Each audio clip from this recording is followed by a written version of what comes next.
Hello everyone. Today's video is a little bit different from the normal videos that I make. I think it's going to be a really long one. Jeroen, the creator of the Creative Cyclist podcast, invited me to record a podcast together. Unfortunately, because of the corona, I'm stuck inside and I can't travel to his hotel in the Ardennes, Le Coffee Ride. So we're doing this virtual. And I had the idea to record the entire podcast as video as well. So if you want to see it as a video, you can see it here. If you want to listen to it as a normal podcast, I'll put a link in the description to his podcast so you can listen to it there on your phone, on a bike, whatever. What I'll also do is add a link to all the other podcasts that I listen to because I really like the podcast format. I've never been in one, so I'm pretty excited. And then if you're finished listening to ours, I have some more recommendations for you. Right now, I've actually just got in touch with Jeroen, so I think we're going to start. I hope you enjoy it. All right. Hello, everyone. My name is Jeroen, and welcome to the Creative Cyclist podcast brought to you by Le Coffee Ride, a podcast in which we sit together with creative cyclists, riders who are making a living or express themselves in an original way, doing their thing in the cycling world. From entrepreneurs, brand owners, pro riders, ambassadors, world travelers, photographers, and many others, we're very excited to share their experience and road path with you. Today, during unusual times for all of us, we sit together from a distance with Martijn van Strien, also known as Fernway. Martijn is a 31-year-old creative filmmaker and passionate cyclist from the Netherlands. He's mostly known from his YouTube channel, where he's been documenting his journey as a rider, making vlogs and short films. Starting on a father and son bike trip, sharing his progress in crit races and crazy bike trip with his friends, he managed to get in contact with a lot of brands doing so, and he moved a few years later to a full-time position making a living around his content creation. In this episode, we talk about who Martijn is, where the idea came from to start a YouTube channel, what inspired him most in cycling, how he managed to get in contact with brands such as MAP and Focus, how hard it is to produce weekly video content, his filmmaking skills improvement, what the Ride Beyond crew is about, how he managed to generate income making his films, and much more. So Martijn, welcome to the podcast. Thanks for having me. I'm really happy. That's great. That makes us both our third take of today because we had the police coming here at our doors, and yeah, you had the neighbor that came knocking on your door. No, Yeah. no, it's good to have you here, man. It's unusual times. It's our second episode now we take during the corona situation. So this one is again from a distance, and I would much rather have you here, of course, drinking a beer together. But yeah, that would have been good. definitely, yeah. No, as we already said before, but in our first takes, we met like 2 years ago during the festive. You came here to do the festive, your second one in the Ardennes, right? Yeah, the first one I did in the Netherlands, and that's also when I made my first video. And then a year later, we did 5 days of riding in the Ardennes with you. Super cool. Also, really nice videos that we made there together. And that's when we met. Exactly. Yeah. It's funny. I was thinking about the first time I saw you, and or actually got to know about you, and it was at the office. I was working on very boring spreadsheets, and I was thinking about the coffee ride, and I thought, okay, how could I make good video content around what we do? And then I was just looking on the YouTube and searching for stuff, and then I think I typed in Rafa, and I came on some of your videos, and I was like, hey, what is this, and who is that? And it was really like I think you were making videos for 7 or 8 months at that time. It was in the summer. Yeah, You started probably. Yeah. And I I didn't know what to think, actually, to be honest. But I really thought, okay, this is actually very well made. And then we got in contact through Instagram. I just contacted you, say, hey, we are a cafe, and then you said, yeah, I want to come to the Ardennes to do some festive rides. Yeah, and that's how we met. the rest is history. Yeah, correct. So how's life besides that? You obviously affected as well by all this, I guess. Yeah, Yeah, I've been inside, well, mostly inside for the last 2 weeks. But I also plan to be inside for these 2 weeks because this year I did a lot of traveling already. I went to Australia for the Tour Down Under, and then actually just before the lockdown happened in Europe, I was in Spain for 2 weeks shooting for my Ride Beyond crew project and for Map. And I had these 2 weeks planned to edit all that content. So yeah, I've been inside anyway. But now I've edited all of that, and I'm already looking forward to go outside again and do a little bit more traveling. But so far inside, I'm doing a lot of Zwift. I'm staying fit. Yeah. I'm managing. No kids, right? No kids. A So, girlfriend. so yeah. That's it. I'm really. I think a lot of people are. I mean, we at home as well. It is challenging. I mean, you're not used to be kind of locked down, and we are very lucky still in Belgium and in the Netherlands because even if we're confined at home and we should move as less as possible, we're still allowed to go out for a ride. But we also have a little baby, and it just takes a lot of time to organize. And I can imagine if you have like 3 or 4 kids, it must be and you have a small home, that must be hard. Yeah, and I heard that they have to teach them as well because the kids can't go to school. So it's really difficult for a lot of people. But yeah, so far I'm not too much bothered by it yet. No, luckily. Okay, and still feeling healthy. Yeah, that's a good one as well. Yeah, you didn't get sick yet because actually a lot of people did already. I heard that the guy from Jumbo-Visma, what's his name? I'm sure you know, the Dutch manager. Zeeman? Marijn? Oh, yeah, Marijn. Yeah. I'm not so good in all those. I don't know him so well. But he got it. Okay. My brother did as well, actually. He lives in Switzerland. And he got sick 2 weeks ago. And for him, it was like, I mean, he was just very, very sick for a week, but then he got okay. Yeah. Oh, well, we're lucky that we didn't get it yet. And I'm being super careful because also don't want to get anyone else sick. But we'll see. Yeah. All right. Hey, I was thinking about what you've did, obviously preparing the podcast and looking a bit in all your videos and where you've been. And the reason I wanted to invite you is because we like to share the story of creatives, and you can be called a real creative. I mean, from your background before you make videos, you were already a creative guy. I know, but you've done a hell of a job, and I think it's very interesting for people to hear your story and to get a bit of an understanding what's all behind it. And so I'm excited to get into all that. And what inspired you actually to start making videos? Yeah, well, the first videos I made were for the Festive 500 competition. They have this competition each year that if you create a story about your Festive 500, you can win a trip or some kit or a bike or a camera. I don't really remember. But I thought it was just a nice challenge that I wanted to ride those 500 kilometers. And I just took my phone, made, I think, one video about it. And then the next day thought, okay, I can make another one. And then, so I made 3 videos from that trip. Then 2 weeks later, I thought, oh, maybe I'll make another one because I'd uploaded it to YouTube. Hoorde je dat? Yeah. Who's that? Okay. It's the neighbor? Ja, dat is de post. Go Leon doet zo even open. Go get it. No, it's fine. No, Leon will open the door. Last week we had I had a chat with Steven Hendricks. Yeah. He's he used to be an ambassador for Panama Studio. Now he works for the brand. And I was sitting here and having a chat, and then we had the neighbor.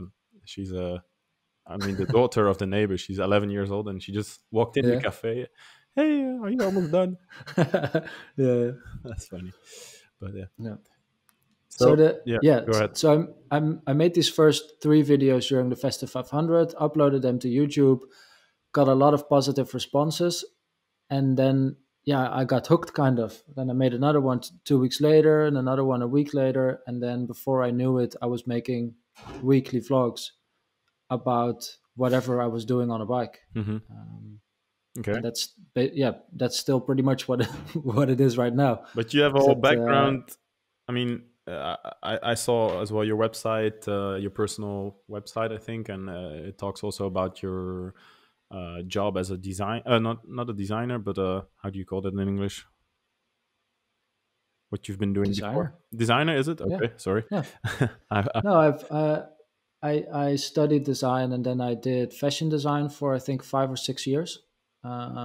First for a designer, and then I had my own studio for a while where I did my own sort of collections and research into new sustainable ways of creating clothes. Mhm. Um, and I had a side job as a textile specialist at a place where we developed textiles for all different kinds of industries. But I think I got frustrated at some point because I wanted to change the fashion industry really, really badly. Yeah. But I never got to the point where I felt like I got the results. I got a lot of attention, and I had a lot of ideas, but I never was able to create the T-shirt that I wanted to create. So actually, the time when I got super frustrated with that was also the time where I decided to give it a break. And then that was, I think, a month before this first Festive 500 that I made these videos for. Hmm. Um, so I wanted to take a short break and go back to the design, but in the end, I thought the videos were so fun, and it grew really fast at the start, the audience and the attention that I got. So I thought, oh wait, maybe this works, and maybe I can somehow turn this into a job at some point. And then that's what happened. Yeah. Yeah, that's super cool. Uh, it's so you worked for a company, so I can imagine you were kind of like most of the time when you work for somebody, you like you have some restrictions. You know, you cannot, even if you have like the best idea in the world and you're super Hmm. excited, you're always yeah. If yeah, sometimes your idea get through and you can work on the project, and then most of the time Yeah. it just stays an idea, and that's what happened for you. If I'm understanding well.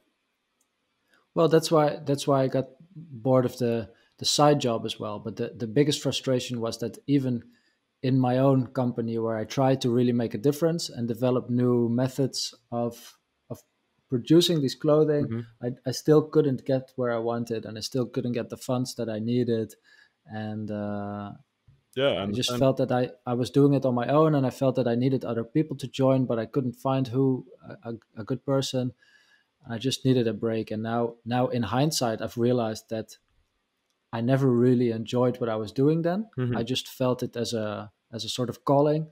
I need to do this. I need to change this because I have this design background. Yeah. And then when I started making these videos and when I started riding my bike more, that's when I really discovered like, oh, but I do this because I enjoy it, not because I feel like I have to. And I think that's also what people see in the videos, that I'm just enjoying whatever I'm doing, and I happen to be carrying a camera around. But uh, I think that's why it works, and that's why the fashion thing never worked, because I didn't really enjoy it. Hmm. Yeah. Oh, that's crazy transformation. And so in cycling, what because yeah, if I understand well, you started cycling. I remember you told me with your dad on a dad and son trip, and then Yeah. if you yeah you really like grew into it. So how was that discovery? Was just riding with your dad, right? And kind of get, or is it another background as well? Yeah, I had a couple of years working as a bike messenger. That's really the first. I mean, in the Netherlands, of course, everyone rides a bike, but not a racing bike. And then I took a job next to my studies as a bike messenger for I think 2 years, because I thought it was a really cool job. I'd seen some videos on YouTube and and figured, oh, bike messenger, that's what you need to, need to be. Yeah. And then I did that for 2 years. I enjoyed it, but after that, I didn't touch my bike again for probably 5 years.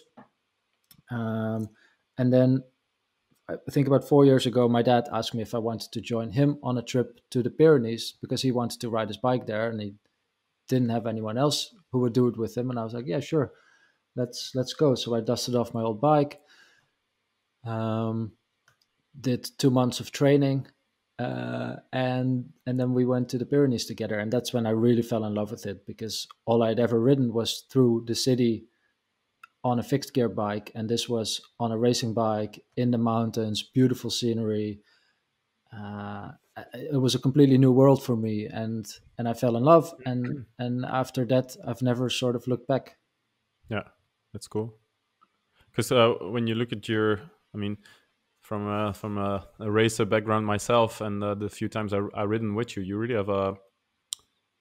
I mean, looks like your body is made for cycling for sure. Like you, Yeah, I think I got into it too late. yeah. I would have had potential, but would you I'm would you have, short. would you have Yeah. wanted to race, like road racing? I've always thought that my true calling would be to do sports. I didn't really care which sports, because I've done a lot of different sports. I did rock climbing, I did boxing, I did, of course, football, like everyone does. Um, but cycling is definitely the thing that I enjoy most, and that, yeah, who knows? Maybe if I'd started before I was 25, I would have been Yeah. able to become good at it. But now, actually, I think if I look at, for example, the life of a pro compared to my life, I think mine is nicer. I don't have to train Yeah. 6 hours every day. I still go to nice places to ride, but then when I'm there, I can still have a beer and I can still stop whenever I want to enjoy a view. I, I think in cycling, maybe I have the best job out there. I'm not sure, but Mhm. that's what it feels like sometimes. That's very good to have that feeling, at least. Yeah, Uh, I yeah, think a lot of people misjudge a little bit when they start racing, like how hard it is. I mean, the whole yeah. it's very glamorous if you see it on TV, and Hmm. if you watch documentaries. I mean, you see all the nice thing, but being in the race and just kind of going so hard that you have to throw up and just keep going, and Yeah, it's so extremely hard that for sure it's very hard. yeah, exactly. And I think I'm just enjoying riding all the time, and I also enjoy training, and I also enjoy a competition every now and then with the races that I do. But Yeah. I don't have to live 100% for the sport, and I think that's pretty good. Yeah, you have a good balance as well between Yeah, hard rides and fun rides and racing. It's not only you don't only do coffee rides. You talk about coffee in pretty much each vlog you do, all the time. which is Yeah, good for the coffee industry, the biking coffee little cafes and so on. But you also did like crazy trips, like the I don't know how you didn't even know how to say the skies approval or something like that. The thing, the crazy yeah. race The Stierkepreuven. there, with Yeah, you did that yeah. It one. was 540 kilometers. Yeah, in Insane. 20 hours. It was crazy. I enjoy a good challenge, and I enjoy pushing myself in training and in those kind of things. Absolutely, but yeah. But then when it's finished, I do I do want to drink a beer. Yeah, that's good. You probably would never made it as a professional. You couldn't resist the good things, I think. Maybe. Yeah, maybe. That said, my beer is empty. I started one before you, and we talked Ooh, about trying one. yeah. I So, try to get a Quaremont, of course, because that's what you're supposed to get if you're in a podcast, right? yeah, that's what they say. Yeah, Quaremont. I drank a Block. It's Yeah. the Dutch competitor of Quaremont, Uh huh.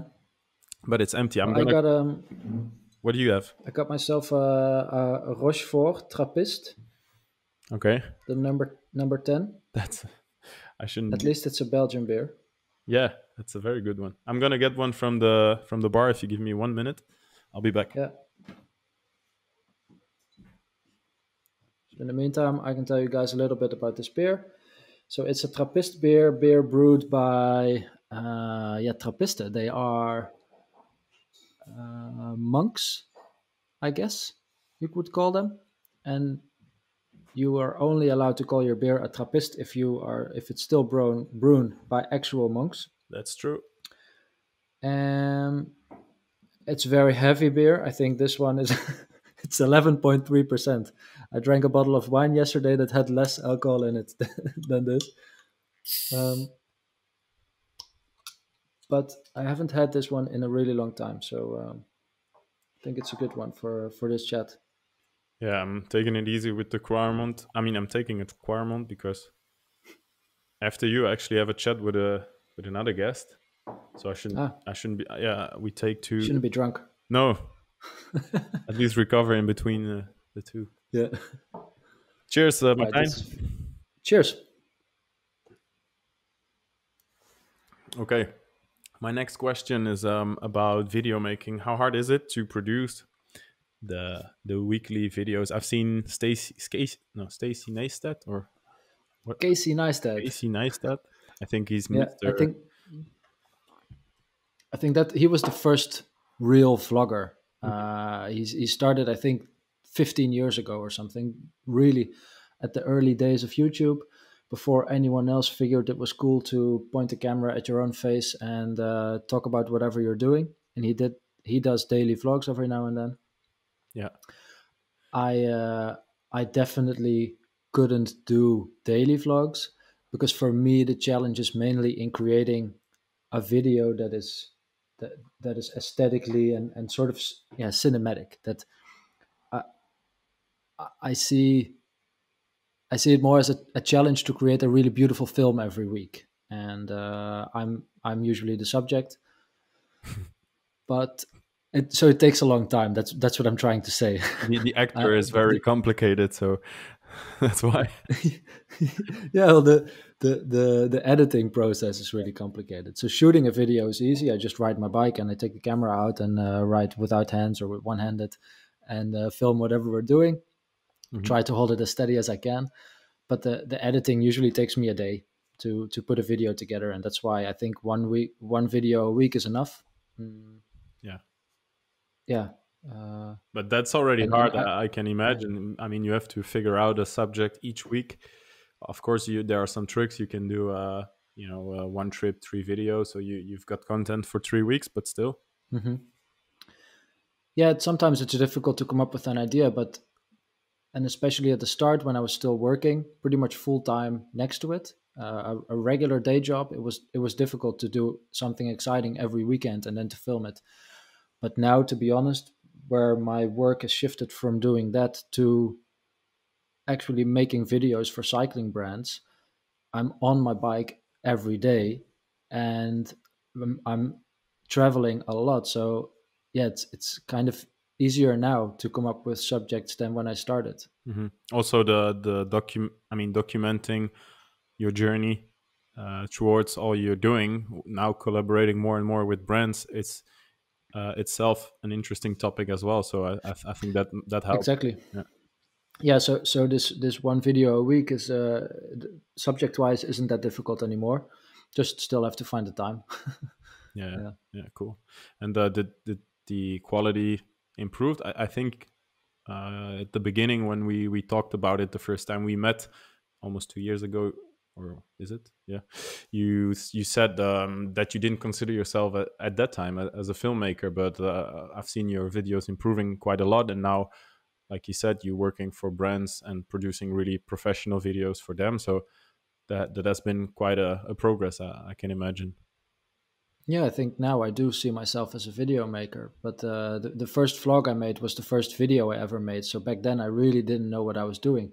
And still, I feel like I'm learning a lot every week. And that's also why I like the challenge of creating these vlogs, that I can experiment with things and try out new equipment or new effects or new types of shooting stuff. And then I can apply those in the videos that I make to, like, to earn a living. So I like the mix. Yeah, no, that's cool. That's cool. And yeah, I don't know. It's great for you that you have been able in such a short period of time, 2 years and 4 months, 3 months. you Yeah, you turned from just the guy who started making his little first video to getting paid to do so. And I mean, this congratulations. It's really impressive, and I think it can be an inspiration for a lot of people as well. That within 2 or 3 years you could have a total different setup in your life if you just start doing something, anything. And yeah, right. yeah. It sounds a bit cheesy, but if you feel like you're not doing what you want to do, and that there is something that you might enjoy, I always just go for it and take a risk every now and then, and sometimes it pays off. And now I feel that it works because this is what I really enjoy. So as long as you find something that you really enjoy, you'll make it work somehow. And I'm really happy with the partners that I have that make it possible to continue making these videos about cycling. Yeah. Who are those But it is, partners yeah, now today? Because you had others in the past, but yeah, yeah. Today, my main partner and also the company that I make the most commercial videos for is Focus. And then I have Map as a clothing partner, and then I also shot their last campaign. Um, those are the main ones. And then we have the Ride Beyond crew project that has other partners, and I have the racing team that I manage together with Jelmer, where we also have sponsors, and I also work for them every now and then. that's Botje, So right? it's Botje, yeah, Jelmer. Yeah.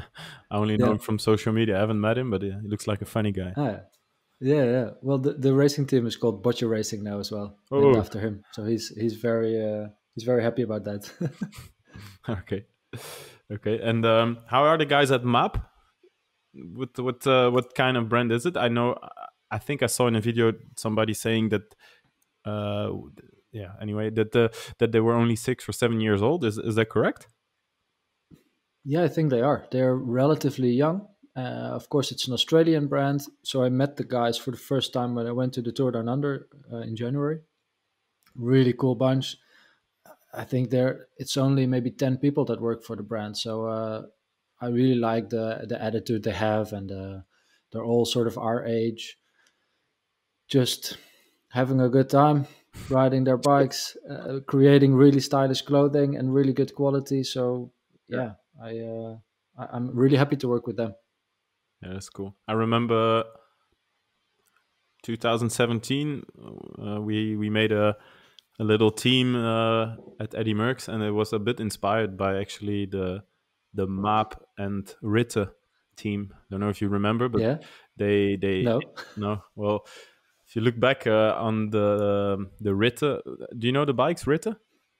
Ritte van Vlaanderen. Heard of them? Yeah. Yeah, so it's from California. They started a bicycle brand, but with a very like different approach, marketing wise, brand image wise. It was a bit crazy, and a mix of surfing, auto cars, and bikes, and it was totally different. And Uh-huh. they got quite a hit, but then I think they got some challenge and troubles with supply, and it kind of like got slowed down. But it was a very cool brand in 2015-16, and Map actually collaborated with the brand Ritte, and they made up like a team in Australia with super cool kits and the brand itself. And it was really a nice collaboration. And they were on social media, on Instagram, posting a lot. And it was a Yeah. kind of inspiration for, I think, a few teams in Europe as well to say, hey, we're going to make some cool kits and just ride. And they were one of the first, in my opinion, that start doing that Map with that Yeah. brand. Yeah. Yeah, I also feel that vibe with them, that they are open to new ideas, that they want to combine stuff as long as it's stylish, and I really like it. Yeah. Cool. And Focus is like a pretty big company, I think, right? Yeah, you would be surprised. I think also the core people that work for Focus are maybe only 25 people, but yeah, they are a bike brand, and they sell all around the world. Um, 25. I think they existed. Yeah, it's a really small bunch of people that actually work for Focus. Of course, that's not including everyone in the factories, um, but the people that decide how the next bike is going to look is not that many people. Yeah. And they are, I think they've also existed for 25 years or something, so pretty long. But since a couple of years, they also have a more younger group of people working there, our age, more creative ideas, looking for collaborations with people like me, creating really stylish bikes next to of course, they're German, so the engineering is there. But maybe 5 years ago, they definitely didn't look like the way the bikes look nowadays. That's And super important. and Sorry to that's interrupt, but on that, I think it's very interesting. Like companies need like youngsters in the company, and to have that influence, because things have changed a lot in the last 10 years, and there are so many Yeah. opportunities out there to look at marketing and promotion of Mm. brands in a different way, like with collaborations such as with you, but with Yeah. a lot of different other companies as well. At the end, now with social media, it's also about attention, and you have Hmm. individuals, people, individuals, shit, just like people who have more attention than a brand or than Yeah. a media company, and you can also decide to do promotion and get awareness around your brand towards through them, and that's Hmm. important. Yeah, and I think definitely what you say, you need young people in order to understand it. And the cycling industry in general is really traditionalist, and these brands like Focus now are stepping away from that and experimenting with new things, supporting guys like me and the crew that I put together in order to create their marketing content in a different way. Yeah. And I really believe in this. So I think it's very cool that a company like that, that has already existed for 25 years, also believes in that and gives us the support and the faith also that they just let us do what we want to do. And then they hope that they will benefit from it as well. Yeah, I'm sure they will. I mean, not because I like you, but it's Yeah, I think so too. Yeah. yeah. No, I'm so convinced about that. It's a matter of being seen, and also having a brand that is related to a certain type of initiative, which is cool as well. And I think what you guys are doing with we're gonna talk about it, and I want you to explain a bit what it is. But the Ride Hmm. Beyond crew, things like that. I mean, a lot of people can relate to that, and it gives a good image to Focus as well. And I mean, I Yeah. don't want to say you shouldn't do any print ads. Obviously, I mean, it's just there's so many options now for brands to do media content that Hmm. yeah, definitely. Yeah, you have print ads, pro team sponsorships, and now also the new thing of influencers. Or it's a little bit of a dirty word, but um, it does describe what we do. Yeah. We show what we like, and a lot of people watch it, and then Hmm. they also like it. Yeah. Yeah. I also like the idea that in that scene of influencers or people who are making content, at the end, the ones that will excel, let's say, is the ones that put in the most of work and try to be the most creative as they can, or to outstand a little bit in the crowd, and yeah, that makes the difference at the end, I think. Whereas you I are think that making, and honesty. yeah, I think honesty is a big thing. I mhm, mean, people definitely see the difference between a person who is trying to sell something or a person who is just enjoying whatever he's doing and happens to use a certain product for it.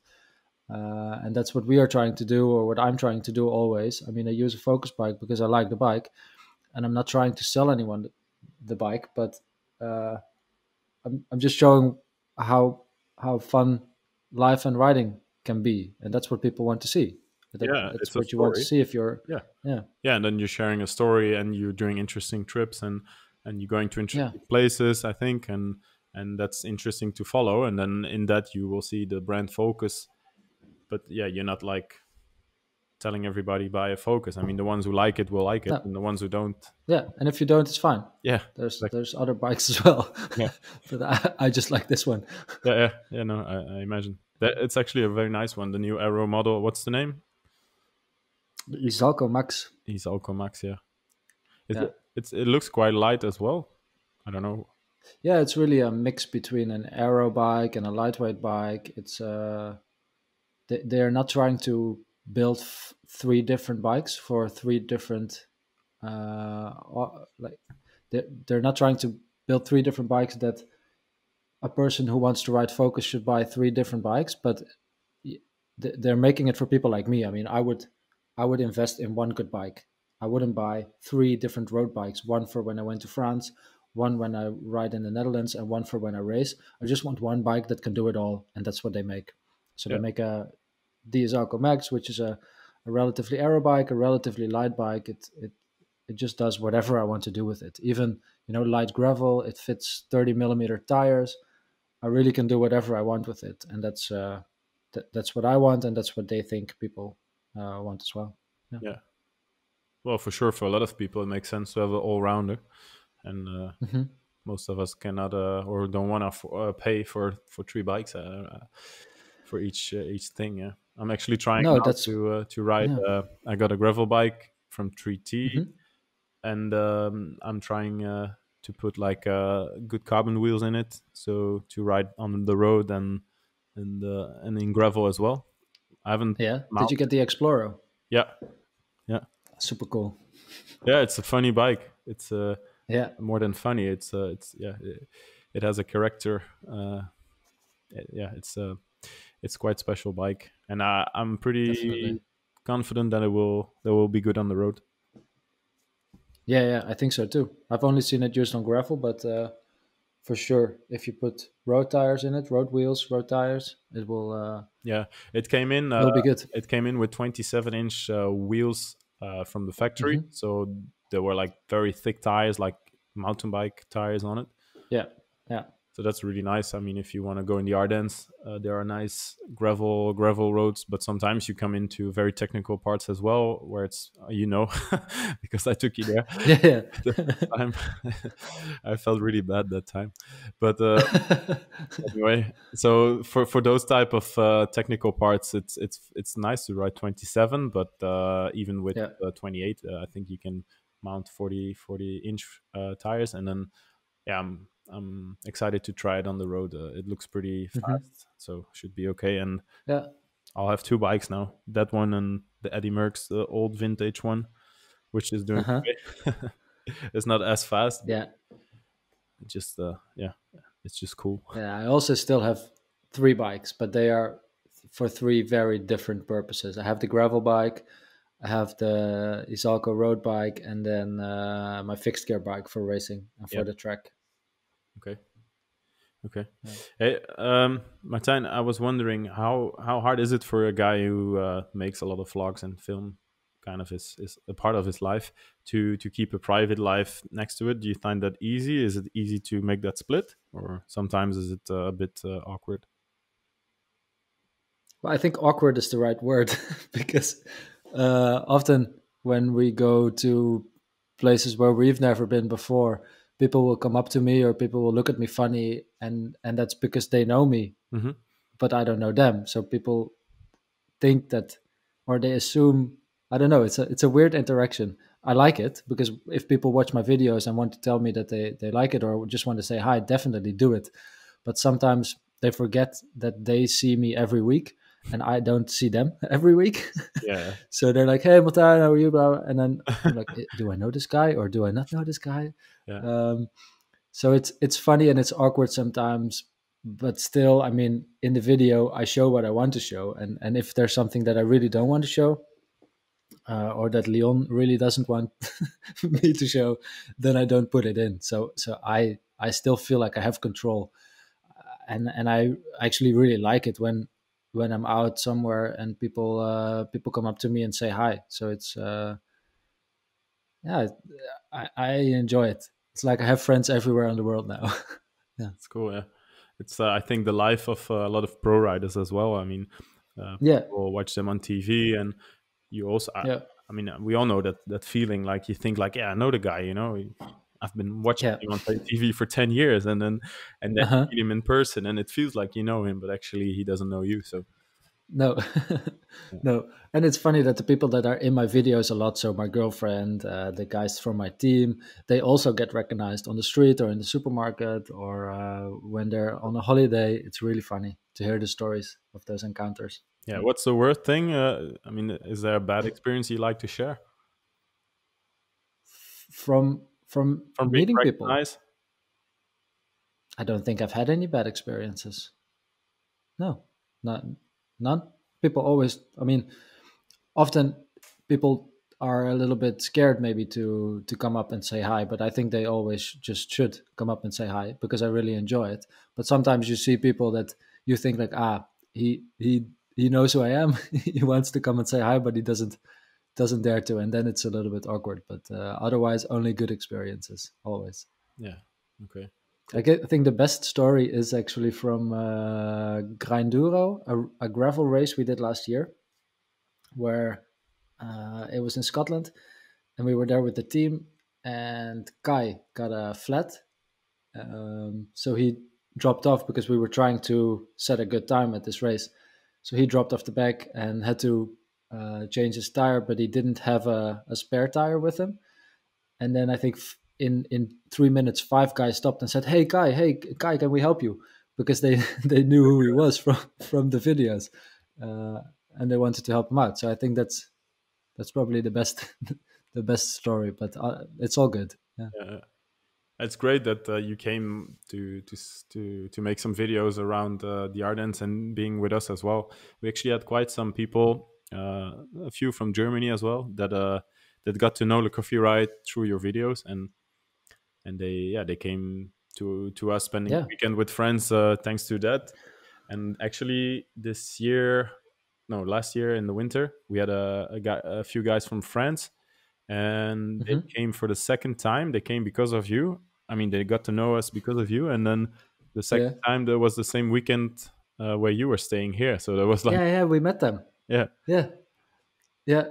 No, it's cool. I mean, I just like showing whatever we experience, and if we like a place like your place, then I want as many people as possible to experience it as well. So it feels really rewarding to then put it into a video and to know that people are going to see it, and that they will visit you as well. Yeah. I really liked the last time, the gravel weekend. Though we really had a good time, and it was just fun. I don't know. Yeah, it was good. Good vibes. Yeah. Looking forward to do it again once we are allowed to. Yeah, definitely. Because now I'm just sitting here all by myself in an empty cafe. Yeah, same here. Yeah, it's crazy. I hope everybody will get out of that pretty okay. I think we will. Luckily, we have the web shop and the new apparel line going pretty good. And it's a moment to say thank you actually to a lot of people, because a lot of people bought something and then it really helps. So so it's Leon really likes it. She wears it, huh? Yeah, correct. Yeah, that would be great to see the new woman jerseys in your videos as well, in future videos. And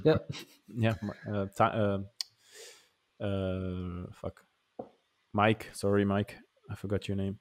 Mike was riding the kit as well a little bit last year. That was cool. Yeah, in Australia. Yeah, got some good pictures from that as well. Yeah. He doesn't like 10 lines, I see, because he was riding his sleeves up all the time. But that's how you recognize a real cyclist. Like, he's been riding for so long that he doesn't like 10 lines anymore. I'm relatively new to cycling, so I think 10 lines are still cool. Yeah, it's they are. He doesn't. They are cool, man. Oh yeah, well then you differ in opinion from him, but he doesn't like it. Yeah, but he looks shit when he's riding. So why? What do you choose? I read a look. Yeah, he said I wasn't allowed to make any video when he was riding with the sleeves up. So okay. But I don't listen. Yeah. Then you cannot make any video. Looks like he's riding all the time like that. Exactly. Crazy. I had another question, but I forgot about Mike. Anyway, Mike. Yeah. So let's see where we are in our questions. Yeah, what's the the Ride Beyond crew about, really? Because it's on hold now. Can you explain a little bit what the plan is normally? Yeah, definitely. So Focus asked me, because last year I was ambassador for them on my own, and then they asked me, "Hey, Martijn, why don't you get a group together of people that you want to ride with, of people that you want to do some challenges with, and then instead of creating videos just for your channel, you can also create videos for us." And they asked me that last year in summer, I think, and of course I really liked the idea, because there are definitely some people that I ride with often, and they were riding different types of bikes, and usually when I film them. So I was ambassador for Focus, but nobody ever saw a Focus bike in my videos because I was riding it. And now I got 8 people together, including me. So my girlfriend, Mike, his girlfriend, Kai and Jelmer from the fixed gear team, and Timon and Roel, who are guys that I always ride with in Rotterdam. And we go on adventures together, riding our focus bikes, um, and just doing whatever we would do normally, Hmm. except we create videos for focus about it. And we had 8 main events planned for this year. The first one was the launch in Girona that we still got to do. The second one would have been visiting Paris-Roubaix. Third one would have been going to Mallorca 312, the 312-kilometer race that happens there at the end of April. Then we would do all the Grand Tours, so the Giro, Tour, Vuelta, and Makes me then the want to cry. I final. mean, sorry, Yeah, all those things are cancelled now. So. everything is look. I mean, it looks like everything will be cancelled. Hmm. And then the final challenge would be to go to the Taiwan KOM challenge. So the 100-kilometer climb in Taiwan. I think last year it happened in October. I still hope that this year we will be able to do it. I have no idea when we will be able to go outside again and when these events are going to happen. Yeah. What's But that your was the plan, to go to do a week of riding at each of these events, with the 8 of us, creating videos, Mike taking pictures, and now we don't know what's going to happen. Yeah. What's your opinion about? I heard the guys in the Live Slow Ride Fast podcast in Dutch from Ten Dam and Stevie about Yeah. the fact that they wanted to postpone the classics and do them in another time of the year, like let's say Paris Roubaix in August. My personal opinion is that it doesn't make any sense to me. I would rather skip. I mean, I can imagine for the Mm, organization and for other reasons where there's like a financial thing around it, they need to organize it. But just purely yeah. from a spectator and or not even spectator, but more like a cultural thing. I mean, Paris Roubaix should be Yeah. in. But I Hmm. don't know. What's your opinion on that? Yeah, I understand in the Paris Roubaix, it's a very particular time and temperature. I mean, Liège, Bastogne, Liège, it's the same thing. You want it to be sort of cold, but then again, if you look at the Italian classics, I also heard an idea that they would do all of the three of the Italian classics in 3 weeks at the end of the year. I mean, that would be amazing, no? Yeah. Three weeks of racing in Italy. I think that would be very cool. Yeah. But Uh, yeah, to be honest, I enjoy riding my bike more than watching pros ride their bikes. yeah. So I don't really care, but of course I enjoy following the Tour de France and the Grand Tours. Because I think it's a shame that they don't happen. But I was thinking about the problem. You know, okay, you have a team, and you have within the team you have different teams. Some who ride the Grand Tour, some who ride classics. So, mhm, but if you have all the races at the same time, logistically for the teams with the cars and the team managers and anything like that, yeah, I don't know how they're gonna organize to split everything and I yeah, no, it's true. don't know. And Well, I mean the watch. year 2020 is going to be a bad year for sports in general. And I think the idea now is to look at how you can save the most important events. And if that means that you choose the classics and you choose the Grand Tours and you reschedule them so that they can all still happen and you skip all the other races, I don't know. Maybe that's a good solution. Yeah, maybe yeah. Yeah, we'll see. I'm pretty curious. They also talked about doing the Yeah. Tour de France without public, you know, just a race, but that would be so strange. I don't know. Yeah. Yeah. I think that would be very strange. Yeah, we'll see. But yeah. We'll see. I hope this will be over soon. We are expecting Hmm. June for Belgium to be open again, but yeah, we'll have to wait. I I guess. don't know. I didn't study virology, so I have no idea. No, me neither. I started studying a little bit 2 or 3 weeks ago, and then Yeah, exactly. Like all of us.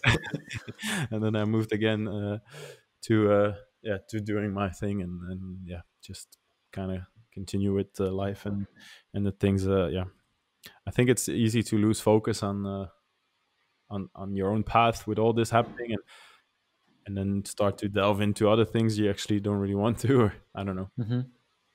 Yeah, I don't know. For me, it's of course my living is now traveling and making videos while traveling.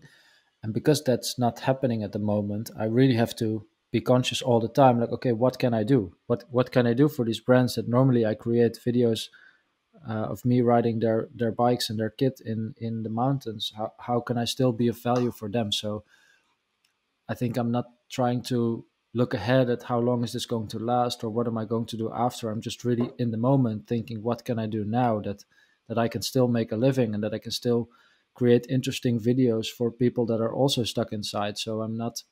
Yeah. I really see it as a challenge. Um, and whenever we can go outside again, that's fine. Then that will happen, and then we're going to readjust to that. Right now, I'm just trying to have as much fun as I can, being stuck. Yeah. Yeah, I agree. I mean, in our situation, it doesn't help anybody if I'm sitting crying at home that we don't have any cafe or hotel revenue right now, and I don't know. I cannot change much about the situation, so I quickly focused again on Yeah. doing my thing. Making the Yeah, and on the kit that you produce, I mean, yeah if you focus on that now, you have some time maybe to do things that otherwise you wouldn't have time for. That's the same thing that I think. I'm yeah doing chores in the house now that I would have never done if I was traveling all the time. So it's, yeah. yeah, trying to make the best out of it. Yeah. We were pretty lucky to actually get in a lot of stock just before they shut everything down. Because we bought in quite some apparel Hmm. from the new collection we just bought out, and it comes from Italy. So uh, Yeah, we just everything is on lockdown there. Yeah. yeah. Now, well, actually, a few weeks ago, they were still the companies were still working, so we still had contact with them. And then I Hmm. actually just missed the woman bib shorts who didn't come in, but now Yeah. they told us they had to close down for 2 weeks the production. Yeah. But before that, it was still more or less going on.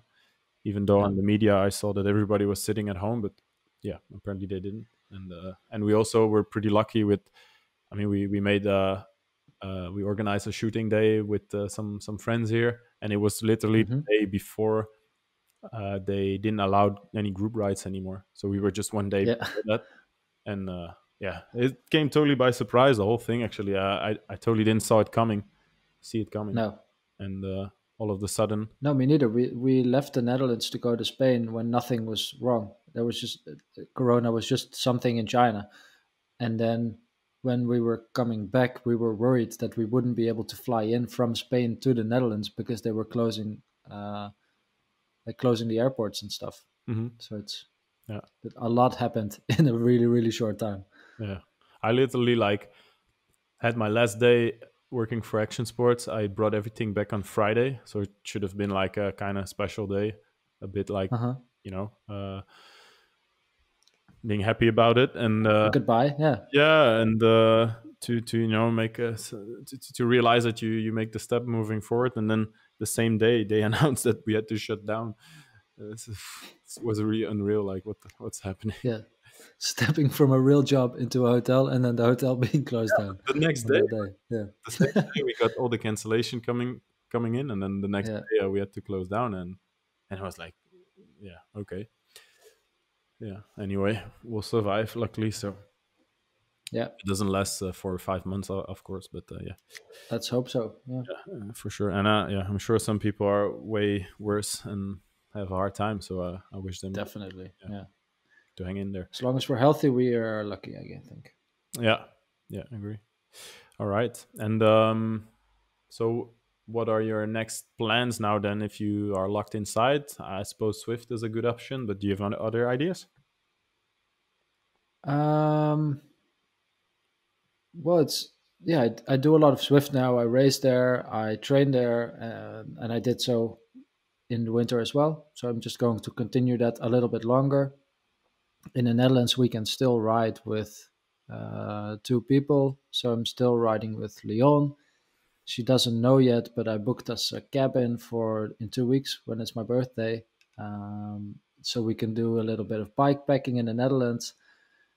Uh, yeah, I mean, with the team, we're thinking of challenges that we can do when we get our new fixed gear bikes, stuff that we can do outside or inside. We're just making the best of it and coming up with ideas as we go. I'm working a lot with Mike to create content for brands that want indoor content now. Hmm. yeah, it just feels like basically it feels like normal, except we can't go outside that much. Yeah. Um, Hmm. it's not that different. Yeah, and I'm not planning ahead because I don't know what's going to happen. So the whole Right Beyond crew is on hold. We will see as soon as we hear that we can go outside again. We will go outside again. Yeah. But because we cannot plan now to still go to the Tour de France because we don't know if it will happen. So Yeah. yeah, everything's on hold a little bit.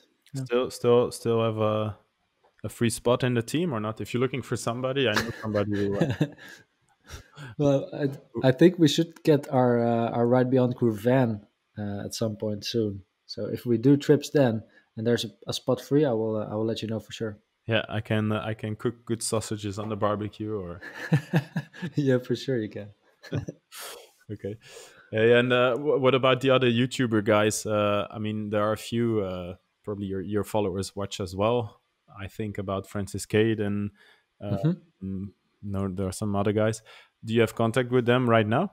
Because last year you met I mean you rode with a few of them in the Alps. Yeah, I rode with Francis in the Alps, and we if I have something to say, then we text. But that's it. We're not really planning anything new. We did plan actually something that, of course, now isn't going to happen. Another AFCO trip, same thing that we met for in Switzerland last year, but it will probably not happen this year. Um, and I watch their videos every now and then, but not all the time.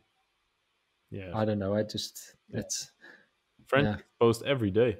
No, right? Is he? No, he posts a lot more than I do for sure. But and maybe sometimes every day, but not like every day in the year. Yeah. It's quite funny when you guys meet each other because you get like seeing like let's say see you in another guy's video. I don't know. It's just a fun. Yeah, yeah. It was a bit awkward actually because when we were out riding, we were grabbing our cameras at the same Yeah, for the moments, moment. and then it's like, okay, if you're going to film this, then I don't need to film it. And then it was, I don't know. I don't. After that, I thought like, okay, this doesn't work. Two vloggers riding together doesn't make sense. That's too many cameras on the dance floor. Yeah. It's it's but it, I enjoyed riding with him. It's a nice guy. Yeah. Okay. How is it to ride with that big camera on your back? Is it not? You get used to it, you will say, but it looks pretty. Yeah, at the start it was really bad. Mm-hmm. Um, I really had a problem with it because I started with my phone and that was okay. Then I got a sort of lens that I could put on my phone that made it a little bit more awkward. And then I got the big camera after a year, which made it really awkward to ride with. Yeah. Aren't But there, like, now I'm used to it. is it impossible to shoot good quality with a smaller thing, smaller camera? I For me, the vlogs are about trying to create videos that are really high quality. I think if your vlog is more about the story or explaining things or showing people what you are doing, then a smaller camera is fine. But for me, it's all about trying to create a really high quality, uh, Yeah. aesthetically pleasing video, and for that you just need to have a good camera, Hmm. I think. But for example, I'm also thinking about doing the Atlas Mountain Race next year. It's a gravel race in Morocco, and for that I'm thinking about what sort of camera I should bring. Then I will lose a little bit of the quality to Hmm. bring a smaller camera that is more handy. So in some cases, like if you have a race footage, of course it's not going to be the same quality as with my big camera. So it depends on what you're going to film, what sort of camera you need. But for the type of vlogs that I usually make with a lot of shots of beautiful surroundings and a lot of conversations, then I really enjoy having the good quality. And then having the big camera on my back is just something that I have to do. Yeah. Okay. Okay. Yeah. Well, I understand. I understand. That's great that you're gonna do the Atlas Mountain Race. I got really Yeah, inspired by all that yeah, endurance racing, and actually yeah, told it looked my mom amazing, right? I want to Yeah, do that. I'm sure many of us yeah, maybe, and if things go well, we will have as well the guy who won it this year on our podcast soon. Uh, Yeah, Sufjan. yeah, Yeah, yeah, I'm curious to hear him because I've seen him in the race, but I didn't know him before. So I'm curious to hear his story. yeah. Me too. He's a good singer. He sings Lionel Richie and stuff like Yeah. that. Yeah, he did during the race. Actually, he was singing songs of Lionel Richie. I think every day. Okay. And Cool. I'm a big fan of Lionel Richie, so I really Who like isn't? Sufjan. No, but yeah, and then I mean, yeah, he looks like a inspiring but also crazy guy riding so long. Very crazy. So I'm really curious to speak with him. Normally it's planned half Yeah. April. He was supposed to come and stay with us, but yeah, that will probably won't work. But if he's still No. okay with it, we'll record from a distance like now, and Hmm. yeah, that's coming up. But yeah, there's a big preparation then for you to go to that race. That's cool. Yeah, for sure. So we will. Yeah, I'm planning to do it as a pair though, because Sufjan did it on his own, of course, and I think I wouldn't enjoy that. And also, yeah, no, I just don't think I would enjoy it like that. And I want to enjoy it. I also want to go fast, but probably then I will do it with Kai. He has, yeah, he has a lot of experience riding long distances, and he's also just he really likes being outdoors, camping, and those kind of things. So being self sufficient. So I think us as a team together, we'll be able to ride it fast, have fun, and yeah, Mm, it's I think it's something that we'll both really enjoy. So yeah, it's a good challenge. yeah. Well, cool. I'm looking forward to that. That's great. Great. Hey, Martijn, I have one last question for you, a very, very serious one before we kind of call it a day. Uh, Uh-huh. um, how are you wearing your socks under your full tight bibs, the long ones?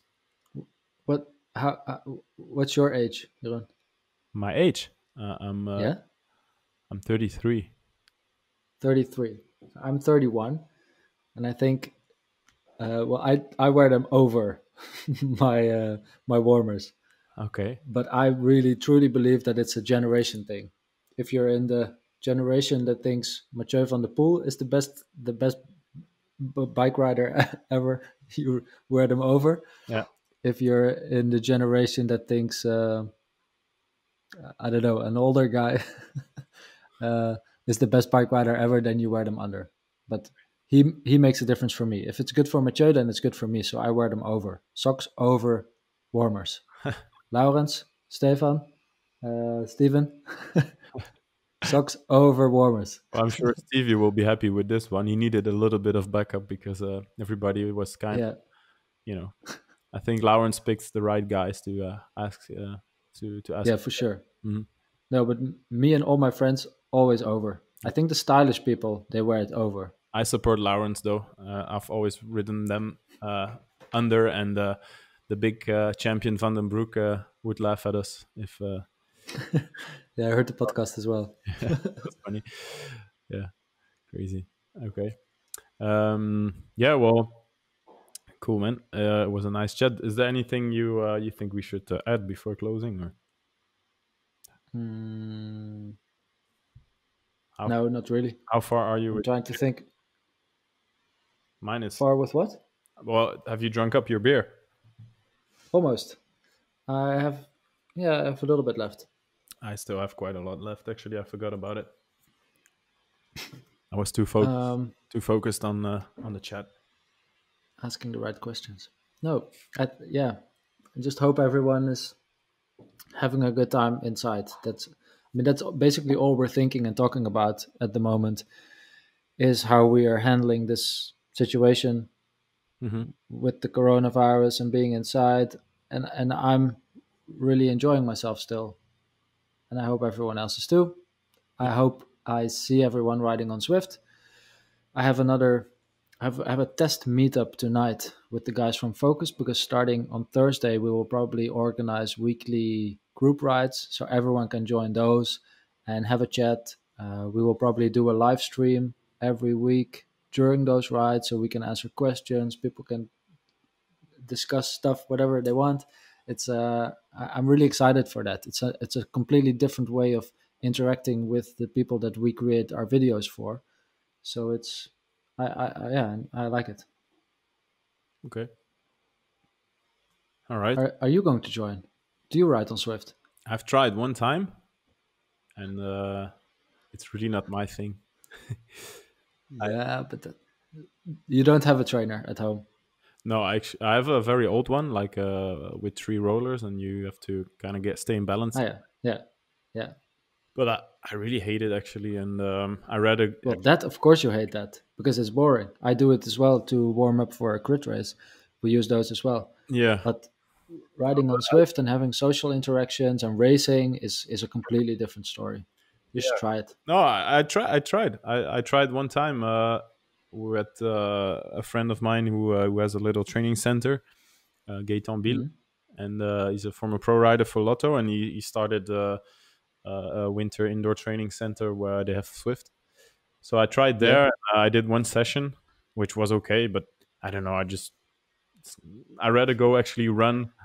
For me, it's more about the sport and doing something. And yeah, I rather go yeah, for a run for 1 hour, even in the rain, and just be outside and hmm have some podcast in my ears or somebody or music yeah, than being yeah, Swift. But it depends for anybody. A lot of people love it, so that's good. yeah. I It's, think there's something on Zwift for everyone. I'm sure that if you would try, for example, a race, Mhm. that you would be hooked instantly. Yeah, maybe if they install yeah, it at home, yeah, I would like look up to the whole. It's stupid, maybe, but I'm like that. Like I hate installing things. yeah, yeah. Get it all. I don't have even have the room at home to do it. So, but yeah, we'll do it one time. Let's stick with Exactly. Yeah, go Swift. Go Leon van Bon as well.